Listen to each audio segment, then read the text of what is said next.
That way I can't find romantic love. Let me tell you the truth about it. Saving is like almost luxury now for Nigerians, and it's just so damn sad. Cutting your coat according to your size. Do not be irresponsible and hurt yourself financially because you're trying to be a good friend. Love yourself as urgently as you want to be loved, right? Sorry, I'm already tearing up. Poof. This is what coming back to YouTube does. Imagine you wake up in the morning, fuel prices have hiked, diesel prices, everything price has hiked. Then you step out and you're smelling something. Please now. Please now. I mean, like, let me step out and feel like, okay, maybe life is worth living. I said 5 in the morning, I wake up to 5 on my earnings. Welcome back to my channel. My name is Ibifubara if you're new here, and if you're old, what's up? I know I've left YouTube for like 3 months, I think. I don't know why I left. And there's so much that happened while I left, but it had a lot to do with my mental health, and I just couldn't on YouTube. But I'm back now. I'm better. A while ago, I asked on Twitter for people sending their questions about adulting and just sending their questions concerning what they are dealing with, and I would answer those questions, right? I pretty much am doing an agony aunt episode, and I hope my answers basically help people. I hope my answers will be what you need, because I'm also learning and navigating this adulting thing, but I hope my answers really help you wherever you are, because the questions are anonymous. So I will start now. Okay, so the first question is, I really want to make friends. These are the questions, right? So the first question is, I really want to make friends, but it's so hard as an adult. Where do I even meet people? I need my circle of friends back. How do I get friends? I would say you can meet friends on the internet. So a lot of these answers I'm giving, they're of personal experiences, right? And what I think is one of the best ways to do these things. So I think making friends very easy, not very easy per se, but it's easier on the internet. Because one, you can see their thoughts, their images, and you can have a little feel of what they might be like before you actually move to them and say, oh, hi, I really like your vibe, right?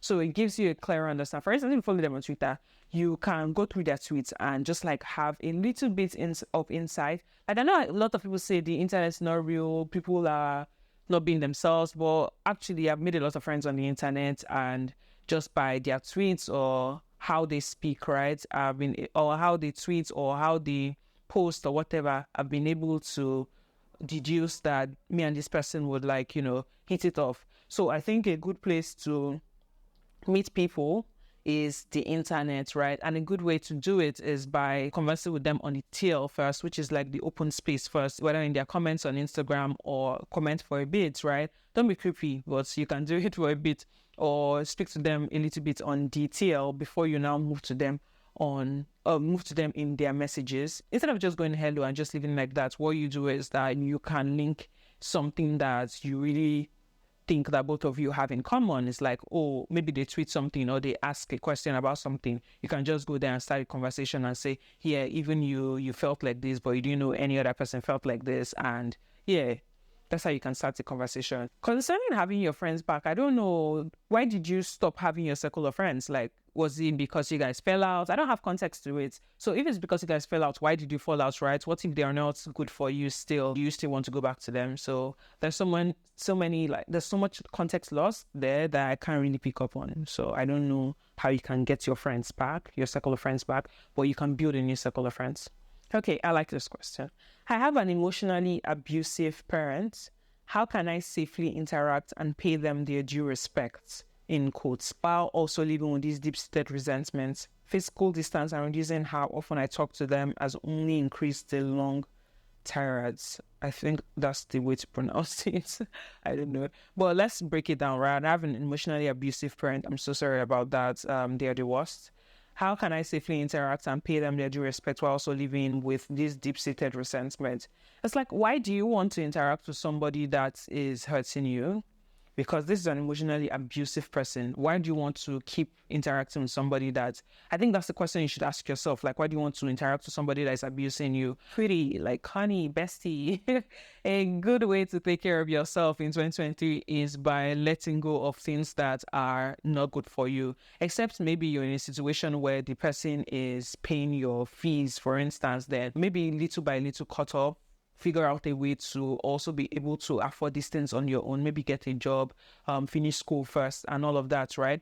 But one thing about resentment is like dirty laundry. It just keeps piling and piling and piling, and one day it will burst. So instead of thinking about how to go back to an emotionally abusive parent and pay due respect, right? To me, the person does not deserve that respect. At the end of the day, the person is hurting you. So what's more important is yourself in this situation. So you said physical distance and reducing how often I talk to them has only increased the long terms, as it should be. In this case, right, I'm guessing that you still need something from them. That's why you're still there, right? One thing I can say is that, now this is not a psychologist or anything, as a person, what I can say is that if you really need something from them and that's why you're still keeping this relationship, go ahead and still collect that thing until you can get to a place where you're free enough to not need that thing from them, then leave, because they're not going to stop. That's the truth, because they know that they have a hold over you, right? So until an abuser is ready to stop abusing, they wouldn't leave you. That's like, it's Bible, to be honest. It is what it is. So do you want to keep being in that, circle, or do you want to actually break free? And part of breaking free is actually dealing with the consequences of actually leaving them. Next question. Oh, so my jeans. They're ripped. Oh, how do you love yourself on days that your body remembers? So this question, I love it, absolutely love it, because I'm one of the people that my body remembers abuse, or it remembers, in this case, I think it's abuse they're talking about, so just remembering things that were harmful for your body. But like on the days that your body remembers hurt or harm that was done to it, right? How do you love yourself on those days? I would say the first thing that you start with is loving yourself little by little. Don't rush to love. That's a good way. Sorry, I'm already tearing up. Poof. This is what coming back to YouTube does. The first thing to do is to not rush to love. The love is something that you're not used to. You're used to the opposite of it. So the way that you've learned over the years, or the way that your body has been used to something that's not necessarily the best for it over the years, is the way that you should also give space, right? For it to also understand or acknowledge that it wants love now, right? Love is the way that you typically would give love to, you typically want to be loved, right? So all those things. A good practice for it is that all those things that you write down that you want, or that you want your lover to give to you, right? Write them down. It's like, I want my lover to communicate to me. How often do you communicate to yourself and tell yourself the things that you like, right? Or the things that you want. I want my lover to be always present. How often are you present in yourself and not always thinking about others or always focusing on others? How have you listened to yourself? How have you, how much do you take yourself out? Like, so all those things that you want, all those ways that you want other people to love you, right?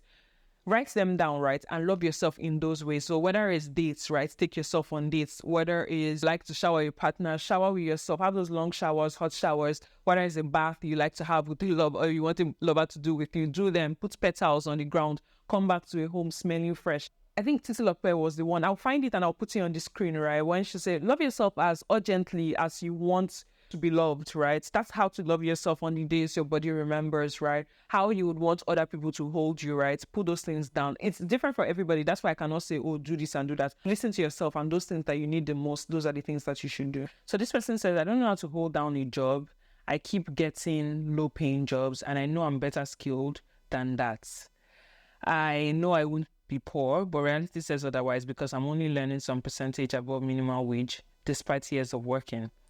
Earning above minimum wage despite years of working. I keep fumbling better deals. People that took certain career decisions due to my influence are outearning me and in foreign currencies. I don't want to compare myself, but it's a struggle as my friends keep getting richer and I can't match their lifestyle. Birthday gifts give me anxiety. One time I spent half my salary on a gift. It was very financially irresponsible, but I loved my friend. I can't keep doing that. So yeah, adulthood is giving me money anxiety. Whoever you are, see, I feel you to the T. birthday gifts give me anxiety. So now I have like this thing where I've spoken to my friends that, see, I don't have the money to give you the kind of gifts that like I would typically want to give you because I like giving gifts, right? But I had to stop for a bit because honestly, I want to give the world to my friends and I'm unable to give the world to my friends right now, right? So it just gives me anxiety too, the way you said it gives you anxiety, right? But one way I'll say is cutting your coat according to your size. Do not be irresponsible and hurt yourself financially because you're trying to be a good friend. It doesn't pay in the long run. In fact, you will hate it in the long run. About holding down a job, right? Big part of these things is luck. Let me tell you the truth about it. A big part is luck, but another part of it is hard work. I know that you've been working hard for a bit. At the end of the day, something will come up, but it might not come up now. Let me tell you the truth about these things. Sometimes it comes later for some people than earlier. So you might just be one of those people that is coming later for. At the end of the day, that doesn't make your journey any less than your friends that are now earning more, even if they've not struggled, or even if you guys have struggled the same way, right? What happens is that everybody's time is different, or everybody's timing is different. And if you keep looking at theirs as yours, right, and looking at it as it should come the same time, you won't be happy with the little that you have. And I know it can be hurtful when your friends are out earning you. Don't worry, I know it very well. Honestly, I have moved jobs, I've moved careers, and I understand that feeling a lot, right? I just get it, right? But what I would say is that look at your journey first instead of other people's journey, because it's not the same, right? So when you're gifting and all of that, or just trying to be a good friend to your people, if they're very close to you, please be honest to them about it. And if you 100% have to give a gift them something that is more meaningful and will cost less dent to your pocket. This person said, please talk about money and inflation. Why is everything so damn expensive? See, I have no idea. And I wish it weren't like that. Like, I wish it wasn't like that, rather. See, if I talk about money and inflation, I've decided to be delusional and ignore it like mad. Like, I don't talk about money with my friends. Like, the dollar is rising. Okay. This is this. Okay. Because, like, there's nothing I can do about it. I've cried, I've crowed, I've cried. I don't even know the English to use again. There's nothing I can do about it. All I know how to do is that money that I used to have fun, I will do it. Money that I used to do something good, right? Or something that's important, I'll do it. I'll move on with my life, right? Saving is like almost luxury now for Nigerians. And it's just so damn sad. Like, it's so bloody sad that I don't even know where to start from, right? So about talking about inflation, no, I will not be doing that on this channel. This is Love and Lights. We're here for Love and Lights. No, I'm not adding it, okay? But thank you so much for answering your question, sending you a question, right? But he said I started to understand most of my feelings and that of others too. It's interesting how unaware you can be as a child. Learning that every new stage I'm a novice and there's so much to learn. I love that for you. Like, I'm so happy that you're navigating that and you're learning that, feelings, learning more about feelings and just being more aware, right? Just knowing that you can learn more as time goes by. Yeah, I love it for you.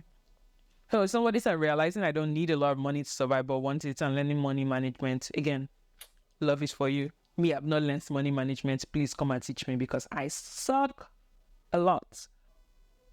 Understanding the importance of little things like personal hygiene. You know what? I love it so much for you because the country is hard.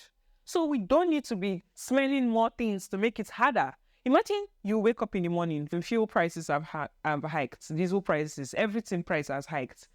Then you step out and you're smelling something. Please now. Please now. I mean, like, let me step out and feel like, okay, maybe life is worth living. But there are some things that you smell, it will feel like, as the life is hard, right? Let it just be carrying you and be going. Oh, this person says slowly learning self-love and slowly learning self-love and unlearning hating my childhood. Again, love it for you. Again, that childhood discussion is another day, but I really, really love this. I hope you get to love yourself even deeper. It's a wonderful experience to love yourself and to love yourself deep to the point that you unlearn hating your childhood. I'm guessing it might have caused you trauma. So, well done. Tell me why I can't find romantic love. Let me tell you the truth about it.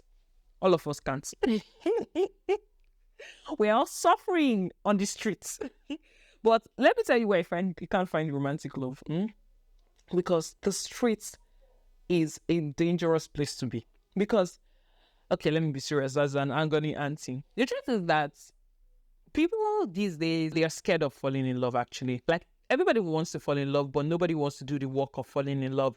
Forgetting that to fall in love, you have to let go of parts of yourself that were hurt and you have come to either despise or you've come to fear, right? Even with the other person, you've come to realize that, you're scared of giving yourself fully, because to love is to give yourself fully, right? You're scared of giving yourself fully to another person, and that stops you from pretty much opening up and stops you from pretty much recognizing that something is good for you, right? So a lot of people, I'm not saying it's you.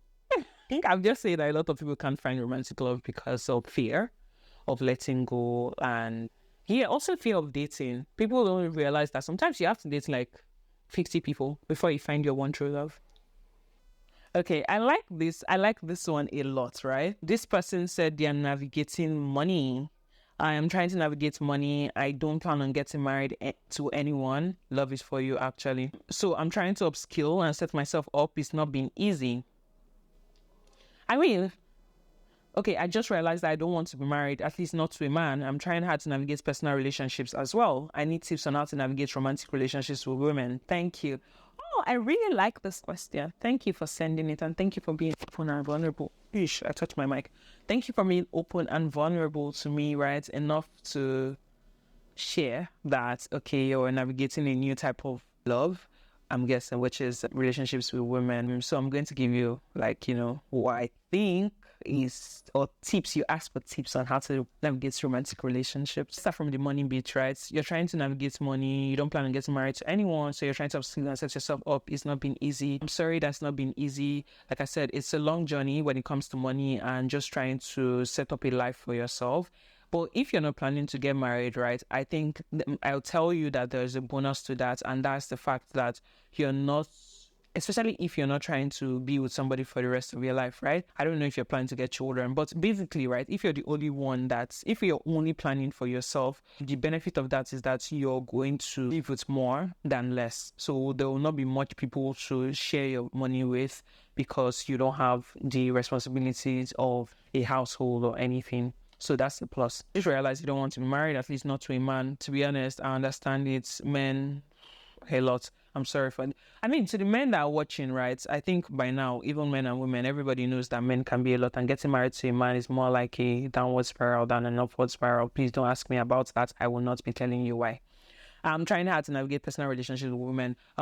For personal relationships as well, right? You need to. So for personal relationships with women, or like romantic relationships, like you said, with women, I would say that the thing I know about women is that women are not afraid to, let themselves go in relationships. And a lot of times it feels like the relationship is going faster than normal. Pace yourself. With women, it can feel overwhelming because of, the feelings and less fear when it comes to letting go, right? I'm not saying that it is not there. I'm saying that sometimes it feels like that, like they say in lesbian world, one day in, heterosexual world is 5 days. No, 5 days in heterosexual world is like one day in lesbian world. That's like how it is in relationships. So I would say pace yourself. The second thing is to know that you're going into a new thing, right? So do not use the idea of the kind of love or the kind of relationships you've been having in the past to navigate this, like, right? Do it differently. Do it in a way that you've never done it before. This is a new person, right? So think about it. What were the things that made you decide that you want to now partner with a woman, right? What is that thing that you feel like you did not get in the other way, in the that kind of relationship, and use it here? Read fiction that has to do with romantic relationships with women. Also, it will help. So why I recommend fiction is that it always helps you with a perspective of what a relationship with a woman can look like. Watch a lot of romantic movies that has to do with two women instead of heterosexual ones. Also have friends that have also, if you can, put yourself also in the community, in the queer community, and have friends that have also had relationships with women, so that you can have a fair idea of what it is, right, and what is typically needed. So yeah, I think those are my tips. Good luck with it, and I hope that you get joy and light and love out of it. It's always amazing when women come and talk about their relationships. It always feels like, especially when they're good ones, right? Every relationship has bad ones, but like when they're good ones, it always feels so bright. Yeah, enjoy. Oh, someone said, I'm always here for you if you need anything. That's all. Thank you. Thank you so much. Oh, this question. See, I bent because that's the kind of question we're about to have. So this person says, how do you know being a therapist was the right path for you? I've always wanted to be a psychologist, but currently conflicted about going through my master's program. I feel drained and also feel like I'm desensitized to the challenges of others. I have no motivation to push through. If you feel like you're desensitized to the challenges of others, I don't think that that's when you should be starting your therapist degree.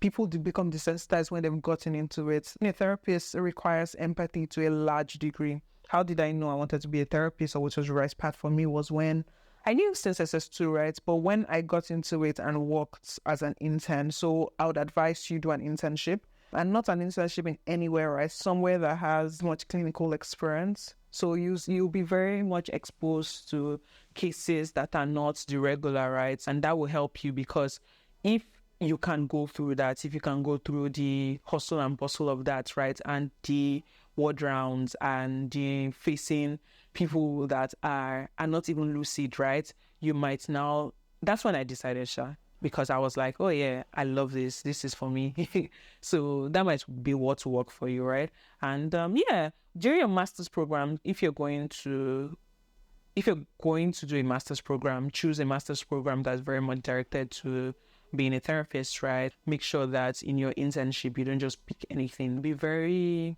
intentional about your internship, and that will help you decide. By the way, go to do your master's program. It says what is needed or needed for being a psychologist, so you can't be conflicted. You actually have to do a master's program. Also, about feeling drained, rest for a bit, then come back and make that decision.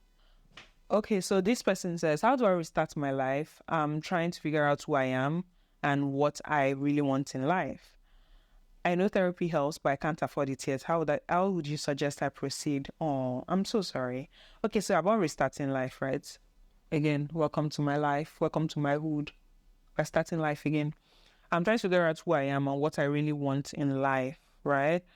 I know therapy helps, but I can't afford it yet. Yeah, you don't have to go to therapy immediately. There are resources online. You can read articles online that talk about these things. Medium typically gives a good version of these articles, especially because it gives real life examples. So go to Medium and look for these articles.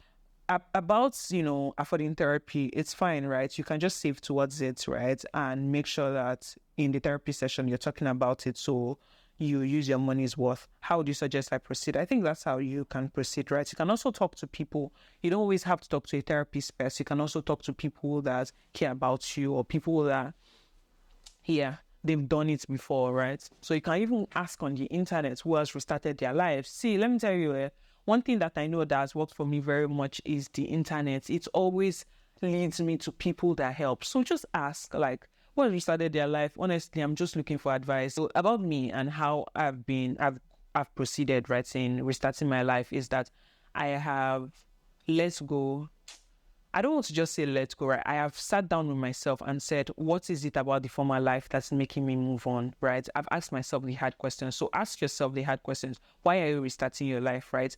And what do you need in this new life in order to make sure that it is not what you left behind? Like, it's not like the life that you left behind, but it's something else that you want. So when you ask yourself the hard questions, it will give you those things. So you might be, oh, I need to change my job, right? They work towards changing your job. It can be, I need new friends. They work towards getting new friends. So that's how it is. You ask yourself the hard questions and you proceed from there.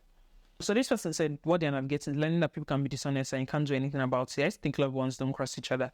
Honestly, the thing is that what I'll say about this is that you can't control people's dishonesty or honesty. Is something that they decide to do or not do. So a lot of times you can't control people's actions, right? They will give you what they want to give you based on how much they respect you. So don't stress it. Yes, loved ones can cross each other, but if a loved one if a loved one loves you or really cares about you, they would also come to apologize. But also give grace to your loved ones. Sometimes they are not where you are and they might hurt you and it might be unintentional. But if somebody keeps hurting you intentionally over and over again, you deserve love and you do not deserve to be in a place that's, would only cause you pain. So it's okay to let go of loved ones too. That's about it. Oh, the questions are over. I love this episode. Well, I call it an episode. Well, I loved it. I loved it so much. Thank you so much for trusting me with your questions or trusting me with questions. Thank you for trusting me with things that you are navigating. Thank you for trusting me with your feelings, your emotions, and just trusting me with you as a person, right? It's beautiful to see that we are all going through different phases of our lives, right? And you just think that my words would help you go through the phase that you're going through. What I would say is that I am very grateful to be back on YouTube. Please like, subscribe, share, comment. Please always comment. I know people come to my DMs and comment and tell me that, oh, the video did this and did that to them. But I really like it to be here so that these videos also reach more people and we grow on YouTube. So the aim is 1K. We've passed 500. So the aim is 1K subscribers. At the end of this year, I don't know if it will happen, but at the end of this year, I really want to get 1K subscribers, and fingers crossed we do. But thank you so much, my loves, my besties. I say I'll call you my loves. I don't know what names we're going to call each other, but thank you so much for trusting me, and I'll see you soon. Bye.